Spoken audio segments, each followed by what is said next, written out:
আবারও খাবার নিয়ে যাচ্ছি উন্মুক্ত জলাশয়ে মাছকে দেওয়ার জন্য। হ্যালো গাইজ, আসসালামু আলাইকুম। আশা করছি সবাই ভালো আছেন। আবারও চলে এলাম নতুন আরেকটি মাছ ধরার ভিডিও নিয়ে।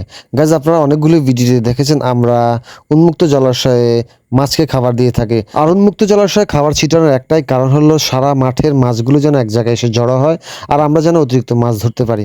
গাইজ, আপনারা জানেন 2024 সালের মতো 2025 সালেও আমাদের এলাকাটি বন্যা কবলিত, যার কারণে আমাদের আশেপাশের পুকুরের সকল মাছ বেরিয়ে যায় এবং পুরো মাঠে দৌড়াদৌড়ি করছে। খাবার দিলে তারা যেন এক জায়গায় জড়ো হয় আর আমরা আমাদের আশেপাশের জায়গাগুলোতে জাল বসিয়ে অনেকগুলো মাছ ধরতে সক্ষম হই। নৌকা নিয়ে যাওয়ার সময় মাঝির হাত থেকে নৌকার বৈঠাটি ছুটে যায়। তখন আমি তাকে বললাম, ঘাস ধরে ধরে আস্তে আস্তে বৈঠার দিকে এগিয়ে যাও। আর এইভাবেই সে নৌকার বৈঠাটি নিতে সক্ষম হয়। নৌকা নিয়ে যাওয়ার সময় আশেপাশের পরিবেশটা খুবই চমৎকার লাগছিল গাইস, দেখে যেন মন ভরে না।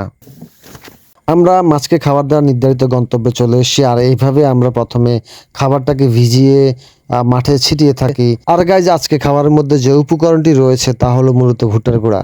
আমরা মূলত সন্ধ্যা হওয়ার আগ মুহূর্তে খোলা মাঠে এইভাবে খাবার দিয়ে থাকি যেন পরদিন সকালে অতিরিক্ত মাছ পাওয়া যায়।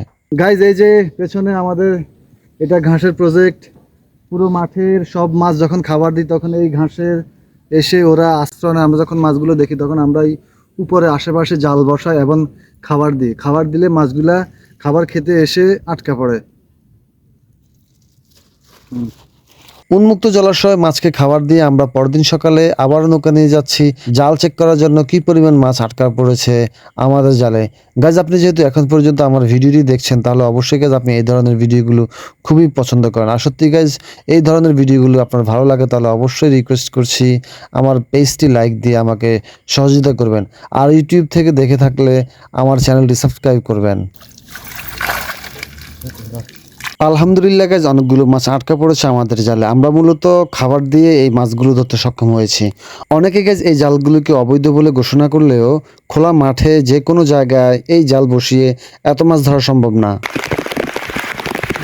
মাছ ধরতে এসে হঠাৎ বৃষ্টি, আর বৃষ্টিতে ভিজে মাছ ধরতে খুবই চমৎকার লাগছিল গাইজ।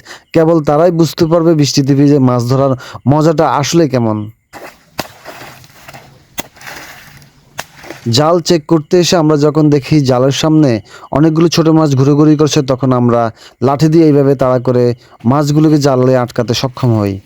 যেহেতু রাত্রিবেলা বৃষ্টি হয়েছে আর আমরা দিনের বেলা এই জালগুলো আশেপাশে খাবার দিয়েছিলাম, এই জন্য আজকে অনেকগুলো মাছ আটকা পড়েছে। দেখুন, আলহামদুলিল্লাহ গাইজ, আমরা অনেকগুলো মাছ পেয়েছি। আর এতগুলো মাছ কি কারণে পেয়েছি পুরো ভিডিও দেখার পর আপনারা অবশ্যই বুঝতে পেরেছেন।